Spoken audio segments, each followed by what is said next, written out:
عزیز دوستو یہ لڑانے والے کوئی اور ہیں. دنیا کو آج سمجھنا چاہیے.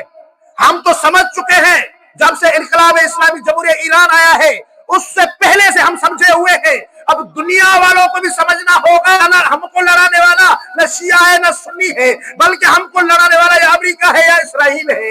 ارے یہ امریکہ اور اسرائیل نہیں دیکھیں گے کہ آپ ہاتھ باندھتے ہیں یا ہاتھ کھول کر نماز پڑھتے ہیں. امام خمینی رحمت اللہ علیہ فرماتے ہیں یہ نہیں دیکھتے، آپ کا دشمن نہیں دیکھتا کہ آپ کے ہاتھ بندھے ہوئے ہیں نماز میں یا کھلے ہوئے ہیں نماز کے، بلکہ وہ تو یہ دیکھتا ہے کہ یہ مسلمان ہے، یہ کلمہ پڑھنے والا ہے. جب تو کلمہ پڑھنے والا ہے تو اپنے آپ کو جو مسلمان کہتا ہے تو شیعہ کو کبھی بھی دشمن نہ سمجھنا. اگر دشمن سمجھنا ہے تو امریکی صدر کو سمجھنا، امریکہ کو سمجھنا، اسرائیل کو سمجھنا.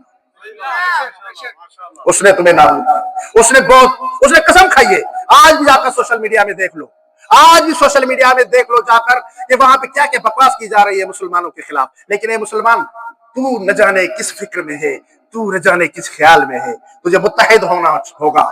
ایک ہی ہمارا لیڈر تھا آیت اللہ العظمہ سید علی خامنہ رحمۃ اللہ علیہ. ایک ہی ہمارا لیڈر کہ جو ہمیشہ کوشش کرتا تھا تمام مسلمان متحد ہو جائے، متفق ہو جائے، مسلمانوں کو اتحاد اور اتفاق کے لیے کوشش کیا کرتا تھا. امریکہ نے اس مظلوم سید کو بھی بے دردی کے ساتھ شہید کر دیا.